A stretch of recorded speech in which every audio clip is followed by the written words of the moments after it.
Good evening, or whenever you happen to be watching this. Um, yeah, so today is the day after Christmas, and true to terms, true to each year, I find the day after Christmas, my whole body is just exhausted. Stayed up an extra 3 hours later than I usually do, just hanging out with family. Um, I have alcohol very rarely, something like maybe once every 2 months or so. Um, and had some for Christmas, and a lot of strange food. Um, like this is probably not that unusual for most people. Like eating strangely, often eating too much, having um, complicated interactions with the world that are very different. Um, for me, I really enjoy my family. This is apparently rare. I find that very sad. But there we are. For me, there wasn't any family stress. There was actually a wonderful oh, that's a tangent. That's a tangent I don't want to particularly go on right now. But I really enjoy my family, and it's very easy to get along with them. I feel blessed in that. Um, but there's still a tax. Um, I'm particularly attuned to this tax as a result of having. Um, I'm not entirely sure exactly where it comes from. Some of this is from heading to Mexico and developing a tremendous amount of body awareness. It's changed a lot of my diet. So I'm very, very aware of when I eat food, when I bring anything into me, like if I check something on the internet or I think a thought, I decide to go for a walk, there's a way where the energy of what I encounter, again, I'm using energy loosely. Someday I'll come up with a better word. Maybe I'll just invent a word. The flibble. Like the flibble enters my body. um, for those who haven't seen my other videos or don't have a whole lot of context, the kind of thing I mean is, I believe, the same thing that mystical groups or magical thinking people talk about when they're referring to energy. Um, but I'm keeping in mind the way in which this is. The thing I mean is obviously real, um, and it also is not in defiance of physics.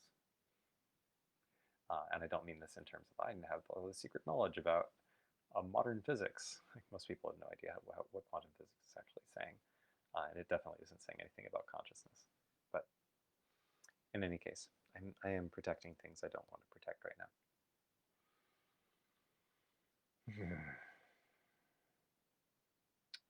So when worn down, my usual, like I was aware of, I was just too exhausted through much of the day to um, to engage in a live stream, and my morning was full. Um, and then my afternoon got full, and I had a lovely conversation with a person I haven't connected to in 2 years. And then it gets into the evening, and I needed a nap, and now here I am, and still tired, still very tired. And there's a kind of fear. Um, awesome. Jennifer says, "Fibble, I dig." Yeah. um, so with this tiredness, for me, there's a fear that arises.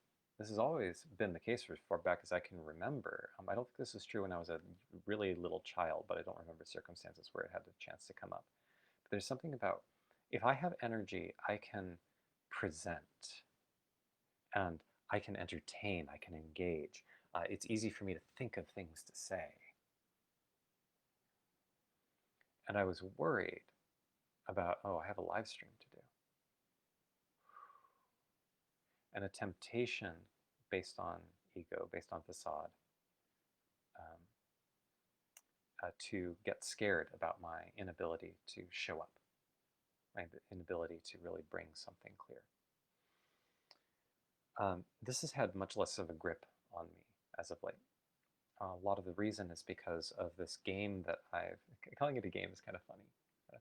Like it's a game the way that being born is a game, and then you live this life in time. Um, like this 80-year psychedelic trip we call existence. um, and there's this playful energy game, a playful kind of tuning into um, that I've learned to do, particularly when I'm feeling um, egoic fear. I like getting better at this when egoic fear arises, feeling into, oh, I might get obliterated by truth. Who? What exactly is getting obliterated by truth? Sort of leaning into that. Not as a thought. Thoughts are way too surface, but definitely at a somatic level, at the level of resonance. So right now, I'm putting a lot more focus on attunement with what, in my mind, I know as the frequency of Saturn. So I'm going to give a little bit of context about that. I've given some context in some previous videos. I want to touch on this just a little bit. You know, throughout the ancient world, when looking up at the starry sky, night after night, there would be 7 things in the sky that would move separately from the stars, that would actually move in contrast to the stars. The stars would move over the course of hours, and it would be very visible. But over the course of days, you can actually watch. And those, like 5 of those 7, look very much like stars. Today, we know them as Mercury, Venus, Mars, Jupiter, and Saturn. We could just see them. They would look like stars. And one of the more remarkable things is that in many situations, I think in most, they don't twinkle the way the other stars do. It's quite stunning when you go outside and you realize, like Mars is pretty easy to find right around now. Um, if you can go outside and you can see the stars, um, Mars and the Moon aren't too far away. Mars has a pretty distinctly reddish tinge to it. If you go and you look for where's the star that is kind of reddish and doesn't twinkle, and it's quite stunning when you recognize what you're looking at. Or at least I found it stunning. So the other 2, when I say there are 7, the other 2 are the sun and the moon. It's pretty obvious those are significant. So we, for all kinds of complicated reasons, those, like, there's a sense of there being some kind of powerful energy associated with those, and they got associations with a whole lot of mythology.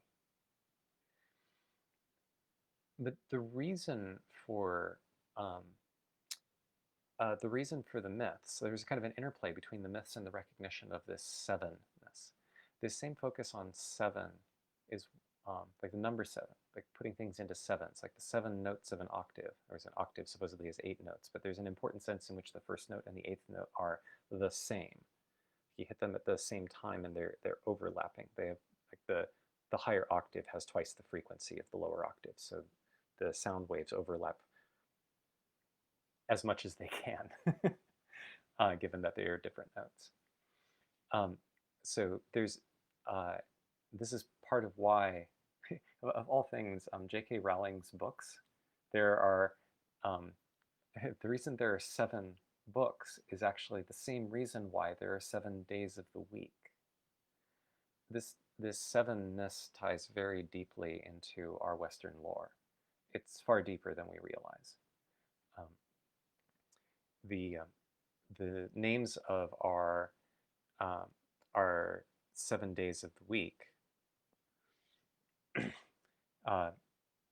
like, there's a whole complicated thing having to do with what's called the Chaldean order of the planets, the apparent order, well, the order of their apparent speed against the starscape, and and things having to do with how we developed our 24-hour system, which also is built on all of this. Like there's so much about our lore, specifically around time, that is built on all of this recognition of these 7 core frequencies, these 7 core archetypal frequencies, and relating them to these very strange-looking stars. those stars that don't act like the other stars. Um, yeah. Cool. So in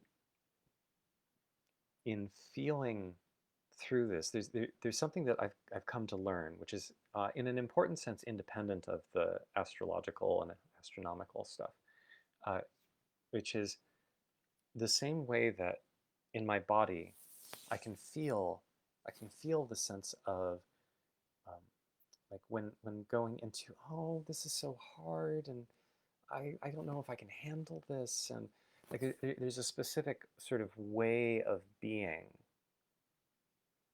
the sort of victim energy, that if I tune my body to that, and oh, I don't, I'm scared of this, and this is imposed on me, and like I don't even have a concrete narrative in mind, but I can sort of feel the way that my body wants to collapse and contract, and the weakness that happens. It's like I'm finding a resonance in my body of that channel. And then when I tune into that channel, the experience is like the archetypal resonance of that channel. Like Carl Jung would talk about the archetypes existing in the universal unconscious, which seems as though it has an existence that's independent of any given person. Um, but it sort of rides through each person. How independent is it really to our physical existence? Hard. It is.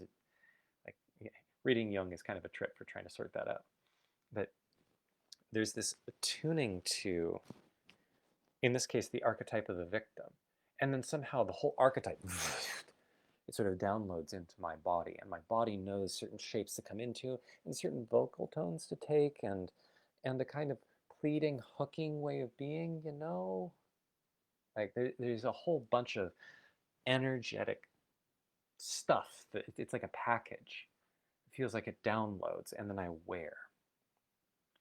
Of course, we can go back into the scientific materialist framework and insist, well, what's really going on is I've absorbed all these different impressions, and it's activating some kind of latent network in my mind, the same way that when I talk, somehow wizards and dragons uh, and like the swords and sorcery is all like one kind of fictional cluster, so that if once I talk about those, it somehow is easier to think about knights than it is to think about steamships. Like there's something about these are clustered together, and that has to do with the neuronal connections, yada yada. Great. So we can explain it within a different framework. That different framework involves tuning into a different frequency and downloading that one. What I'm describing is the phenomenology, the experience I have of what is it like to tune into these different ways of being and let the information or the intelligence or the form or the cluster, whatever it is, into my being. Um, yeah, Jennifer's adding a couple of notes here. 7 is powerful. Numerologically, it aligns with the Hermit. Um, does it? Does it? I don't. Oh, yeah, yeah. Okay, okay. I see. I see. I'm not as familiar with the numerological lore, so um, yeah. 7 is an awkwardly large prime number. Coming from a mathematical background here too, and um, yeah, 7's just annoying. Like it's part of the reason why we can't chop the weeks into any sane chunks. It's a prime number that's kind of big. It's not as annoying as 11. Um, 11's much worse. um, but yeah, there's a lot of fun stuff to play there. So the 7 particular frequencies correspond to these 5+2 special stars. Um, throughout Western history have played a very special role. These, I guess it's why we named the days of the week after them. There's a sense of these are important. These require an acknowledgement. I won't try to. I don't have it in me right now to go through all 7 resonances. That's more than my body can do right now. I could push it, but I don't want to. Part of the point is recovery. But I want to talk about one of them that is, it's traditionally very maligned, as it corresponds to what in ancient astrology used to be known as the Greater Malefic. Um, the resonance of Saturn, corresponding to Saturday. It's funny because our associations with Saturday have nothing to do with Saturn anymore. It's so other. It is completely different. Um, the way the lore works, there's this whole story in Hermetic philosophy. This is also part of where the original lore, I'm given to understand that the original lore for why astrology looks at natal charts comes from. Like, why look at the chart with the moment the person was born instead of the time when the person was born, instead of, say, the time that they were conceived? Or why look at the stars at all? Why should the stars describe anything about a person's fate? What's all that about? Um, Even talking about it in terms of there being some sort of cosmological energetic interaction or something doesn't answer the question of why would that moment of imprint be special? Why wouldn't it be something like an average over the first 3 years of life or something? Why not the moment of puberty? There's a bunch of questions that float around here that tend not to get asked in um, in a lot of the modern astrological contexts I've bumped into. Um, and it's in part because it sounds like there's a bit of forgotten lore. We're starting to dig this up again. Last 50 years has started to resurrect a whole lot of pieces from what were the actual origins of these myths and these ideas? Why were they there? It looks like there's an old kind of Hermetic story, the story of incarnation, uh, with an important ambiguity that there actually wasn't a big distinction between the an individual's incarnation story and the creation of the entire physical world. The reason for that is that there's kind of this hovering around. It seems like consciousness is what creates everything. So focusing on that and recognizing the way in which, well, the moment you wake up and are here is the first moment anything has ever existed, but that moment includes a dream of there having been moments before you woke up. There's a bit of complexity that enters the picture. But the stories are so much easier to tell if we sort of pretend that this is an individual coming into a physical world um, from some kind of spiritual realm. So the story goes, in the beginning, there was the absolute. And then the absolute shattered itself into individuation, into a whole bunch of different fragments, so that it could experience its multitude. So one thing the absolute can't do as an undifferentiated whole is experience itself in contrast. Um, there's some complication with that actually gets added later on, but it's very hard to talk about it in language without pretending that there's this sequence of events and like the absolute is limited, which is nuts. But so supposedly, when we look up at the nighttime sky and we see all of those stars, what we are seeing is the shattered fragments of unity. And each soul comes from one of the stars. It comes in and it decides, I want to incarnate. And part of that includes this question of this desire to enter time. This is where things get a little bit tricky, because if it's entering time, then when is this decision happening? Well, really, that decision is happening right now, because anything that happens outside of time is always happening. So from this, but setting that aside again, just because it's easier for a human mind embedded in time, a human mind that has forgotten, so to speak, in this mythological framework, to think in terms of, okay, this happened in a temporal sequence.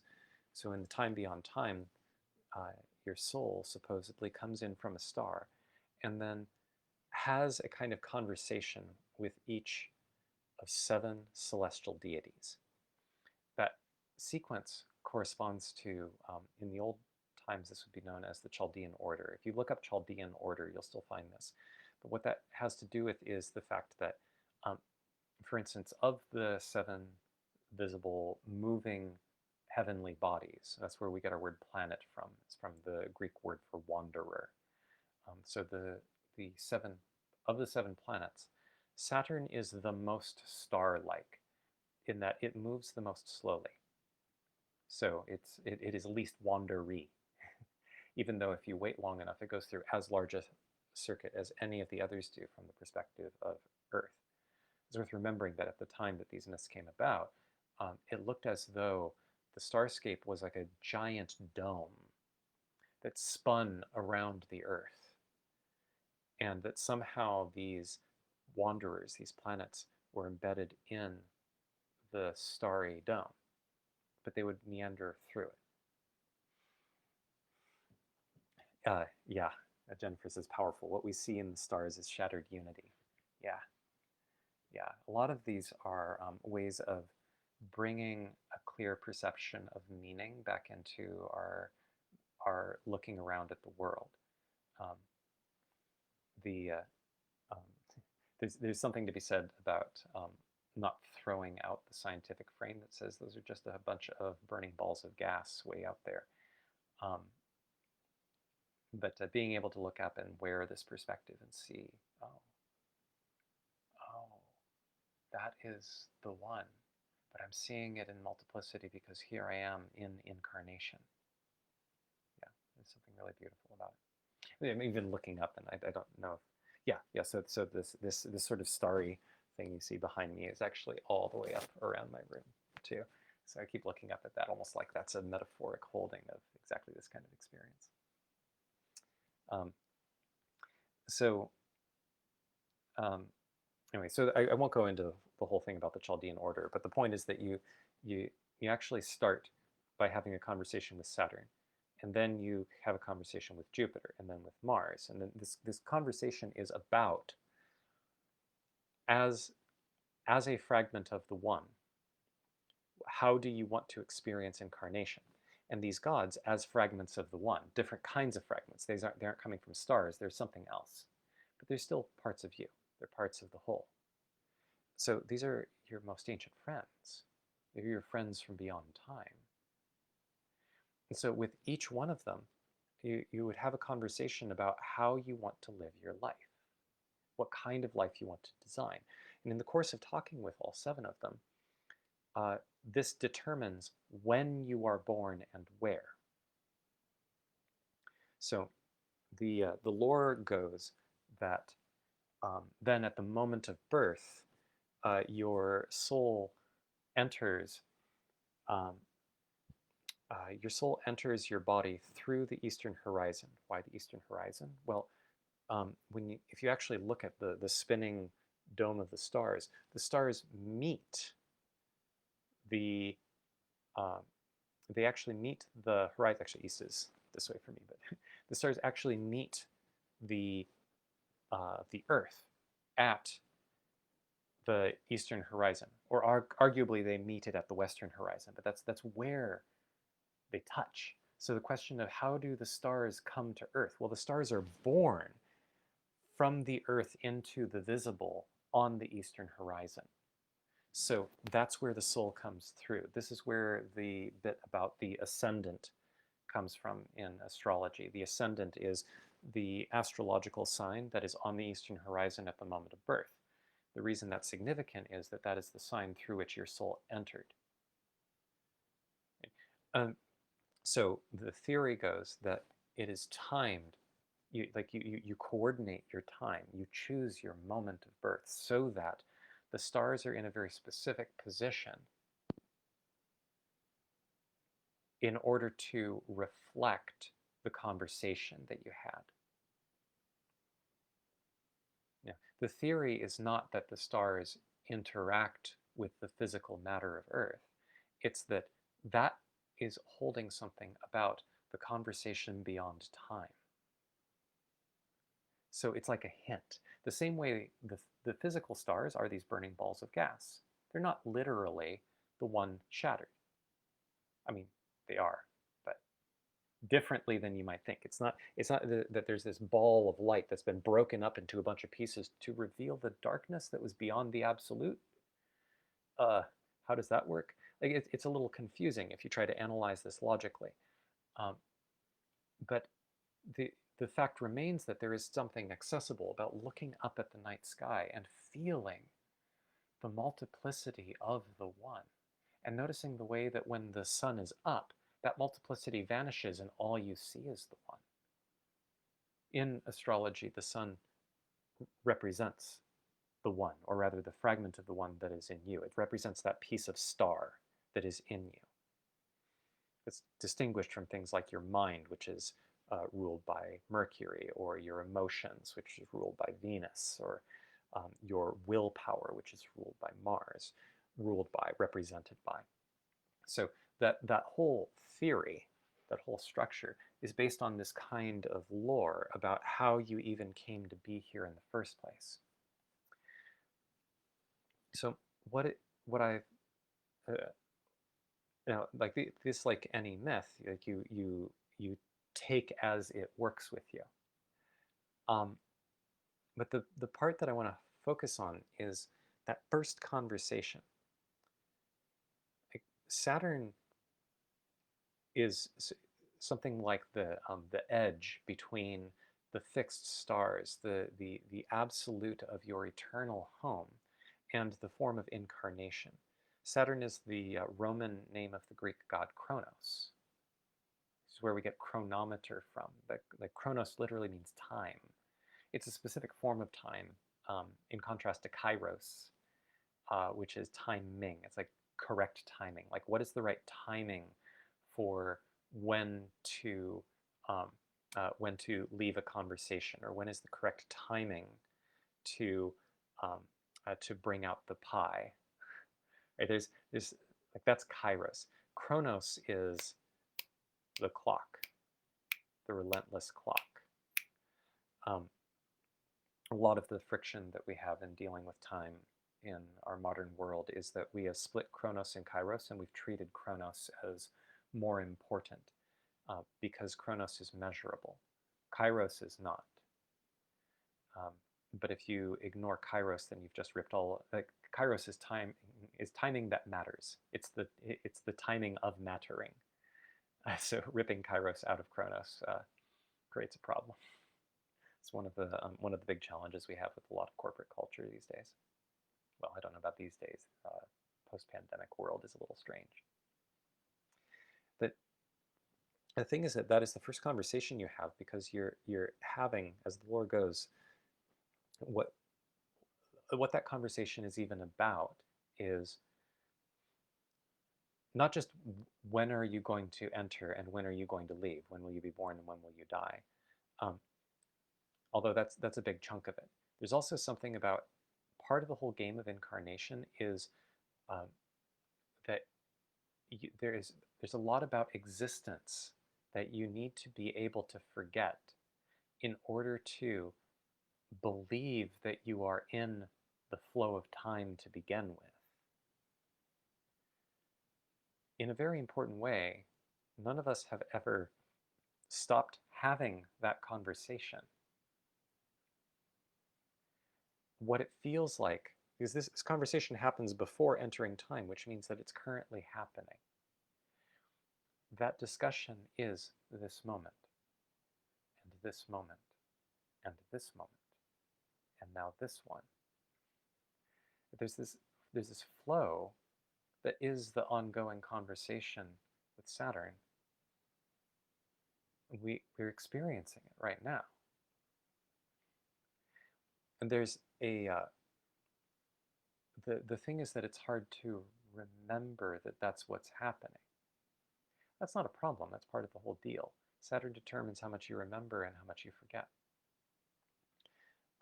And Saturn in this lore is also responsible for scooping you up once you die and bringing you back to the stars as the guardian of the boundary. But because of this forgetting, when we land here and we grow up here, there's this experience of who we think we are. Definitely a fabrication. It's absolutely a fabrication, especially if you've had a few spiritual experiences where you've transcended the ego, that you've gotten this wider perspective, and then you're able to remember a bunch of it, not just in your mind, but in your body and your soul. This Oh, right. I've been I've been kidding myself. Oh, right. Even then, we don't remember it all. We're still under this impression that each moment passes.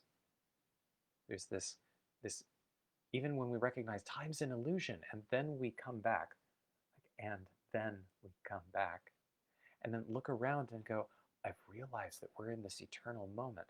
Let me tell you about it. Like um, it's not foolish per se. There is a kind of foolishness to it, but it's the same foolishness that is about being here at all. So while we're here, the ego is a necessity. The sense of self that is false, that is finite, that cares about survival, um, that automates a bunch of how we exist and tries to protect against dangers and wants to have the good things and avoid the bad.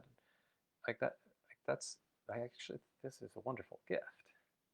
It's part of how we're able to be here at all, and um, to, it's my opinion.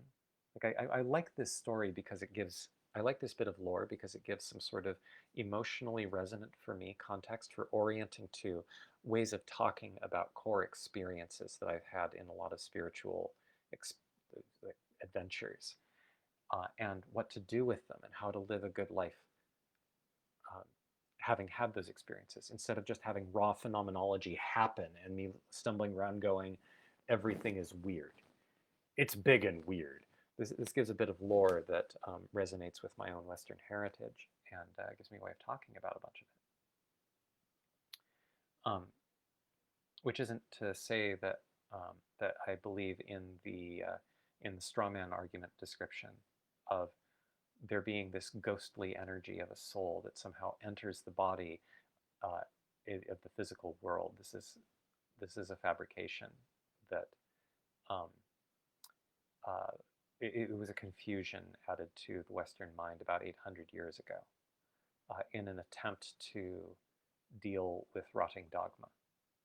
Um, it was dealing with the same challenge that science is dealing with today about its ability to have enormous power, but it's very bad at wisdom.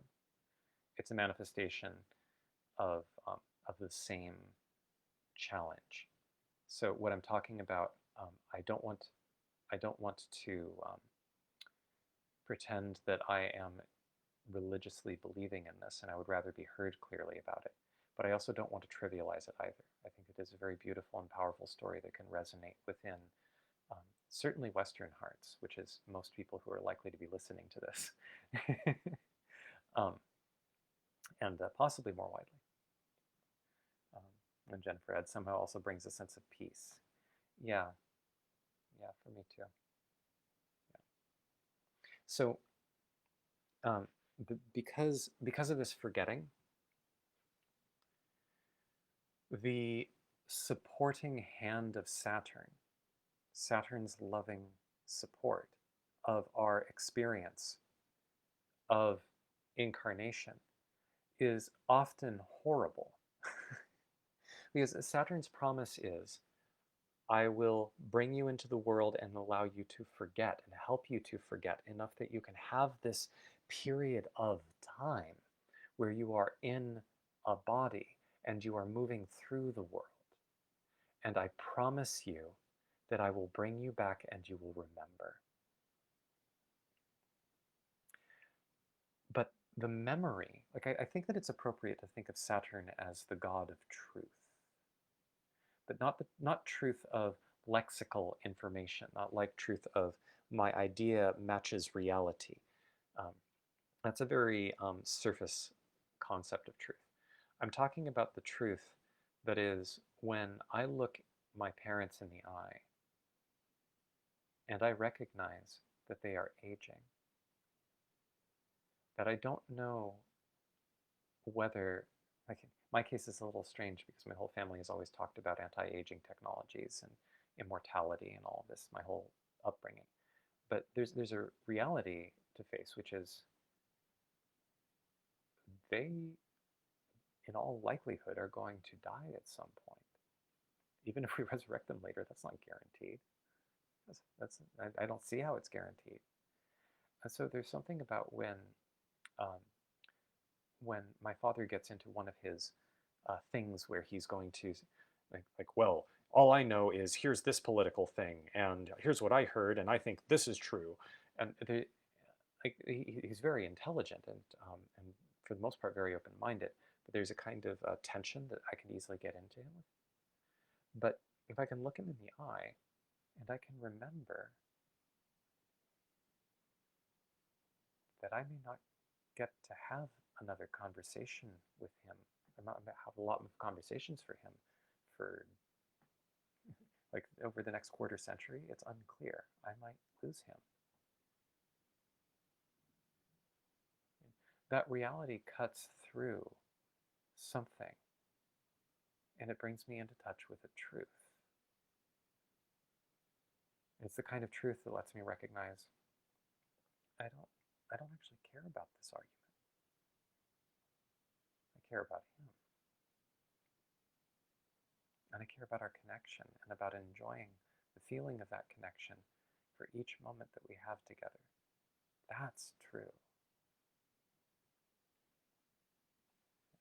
So I think of Saturn as the promise of remembering that. The thing is that that promise comes by cutting through the defenses of the ego. The ego is basically the determination to keep forgetting. It is the determination. It is the set of programs, the set of habits that we have that are actively trying to keep us from realizing a truth that we don't want to realize. Although sometimes that truth that we don't want to realize, when we get it, um, we'll experience it as I'm actually loved.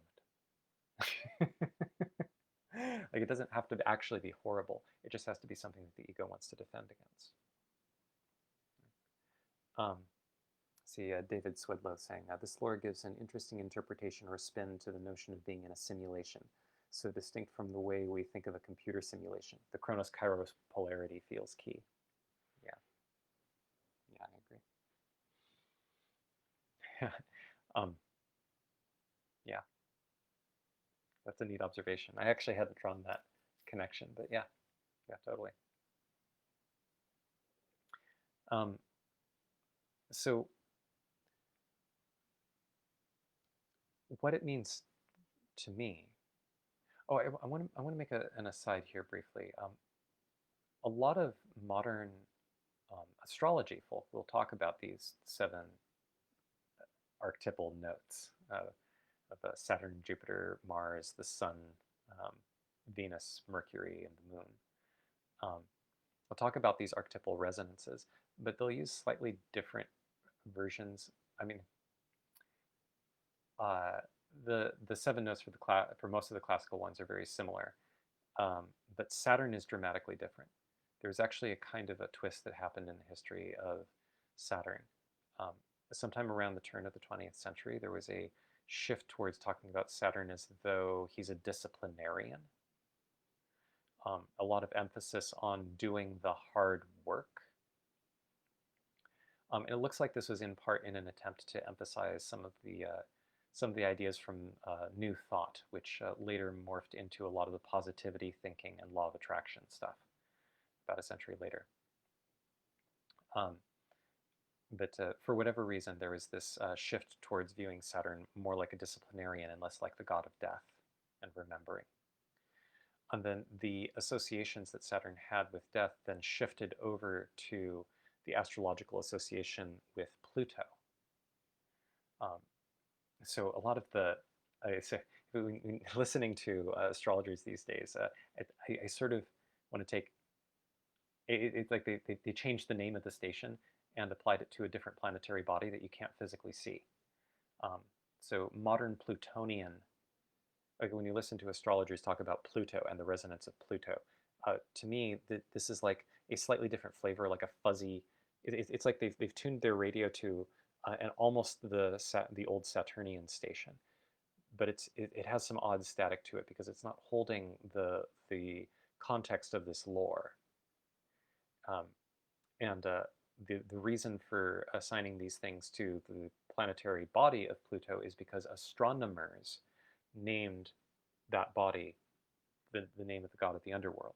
But there's actually nothing in Hermetic lore about the role of Pluto in the transition of the soul.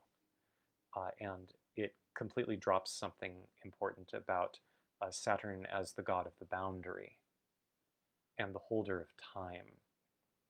There's a lot about that that is forgotten very importantly. Um, uh, Jennifer says, I bring up this conversation often with others, which tends to create tension for them in thinking of mortality. I need to see where my Saturn is. Yeah, I'm in a very interesting position of having spent quite literally my whole life talking about death, um, and believing for the first 30 years of my life that I was immune to it. So there's a kind of funny emotional relationship I have with the whole thing. Um, so to me, it's just something to look at, something to talk about. Um, I think it's important. It's beautiful. It's a beautiful topic to really center on. And I don't experience the same tension that I see others run into. Um, there's something to be scared of. Like people keep saying, there's nothing to be scared of in death. And to which I go, well, what? Then what is? Like what you're saying is fear is an invalid notion. I know that's being a little silly there, a little dishonest to the intent there. Um, there is something to be afraid of. The complete obliteration of the sense of self that is able to experience this world.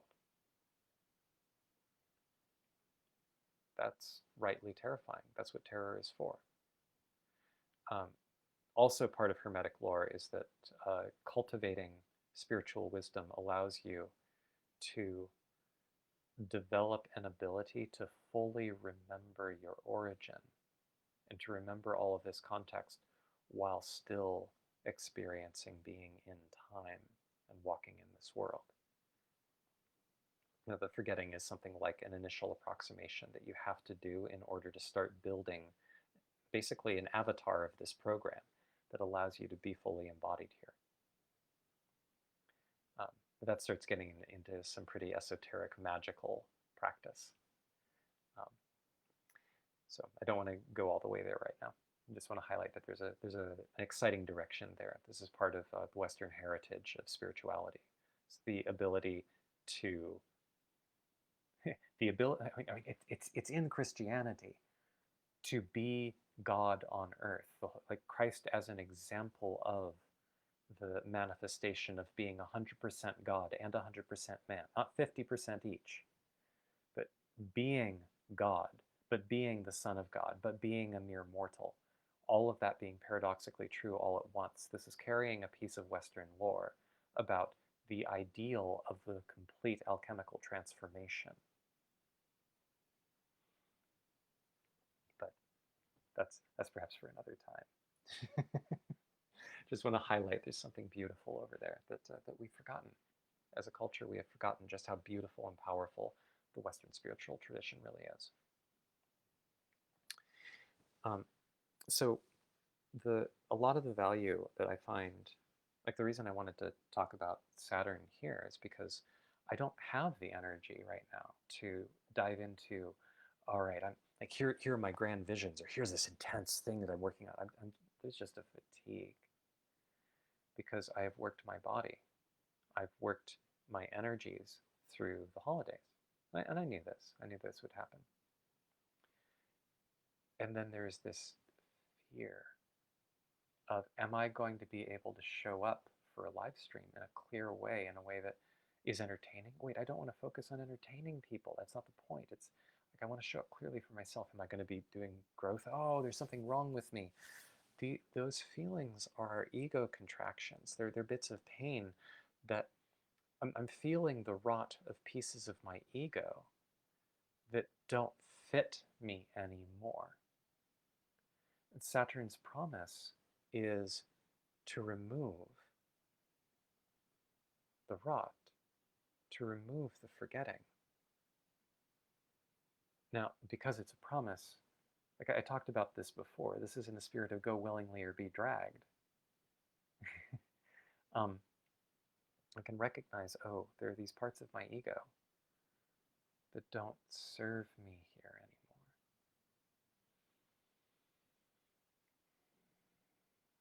So tuning into the frequency of the god of death,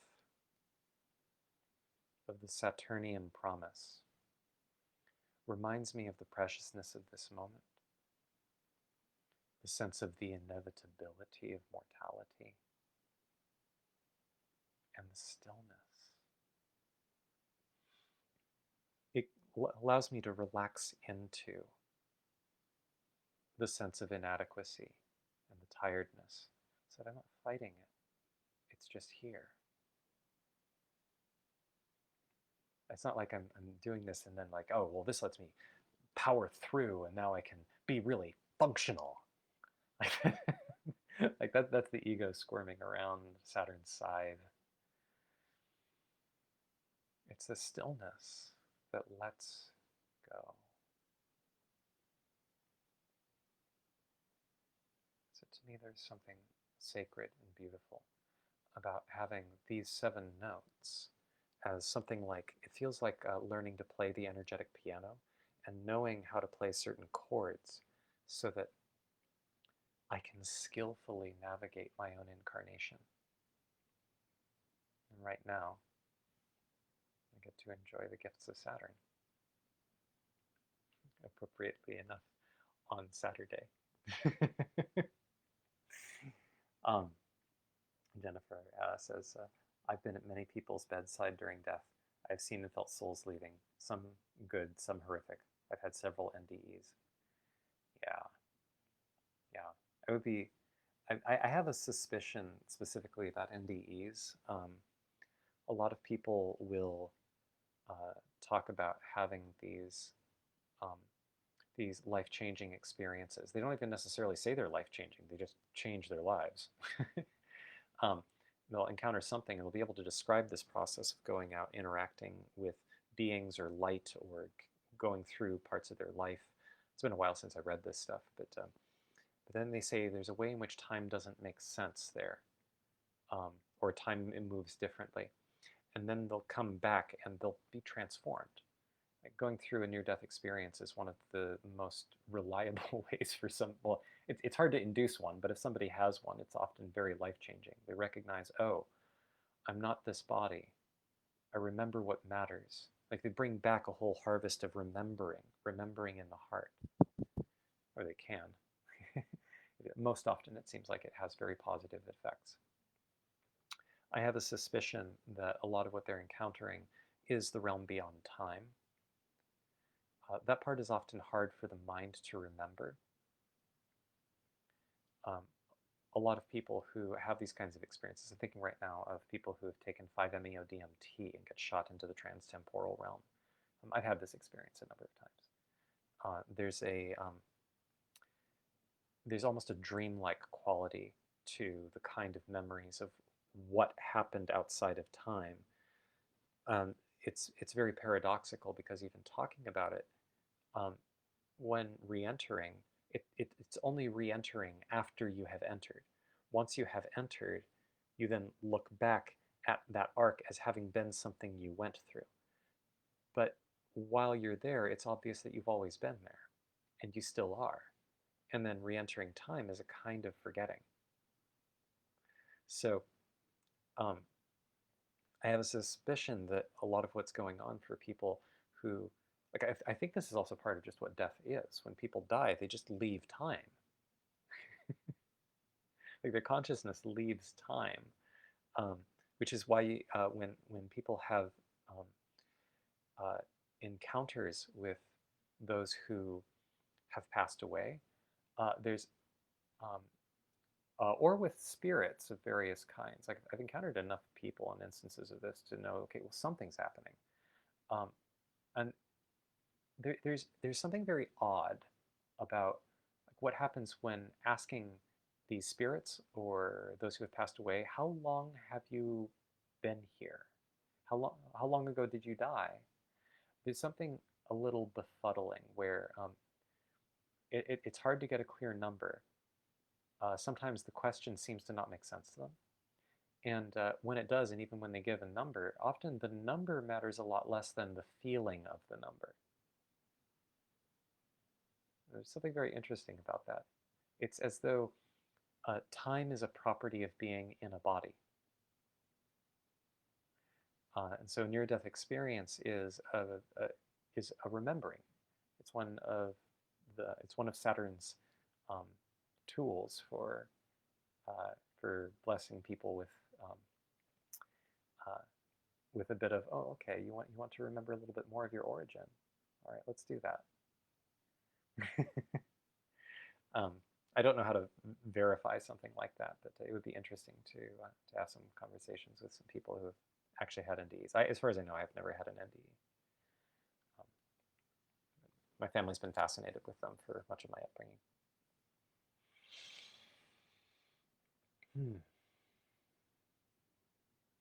Yeah, cool. I feel pretty complete. Thanks for joining in, for listening. Um, and sorry, this tickled for me at this time of year. Only 364 days to Christmas.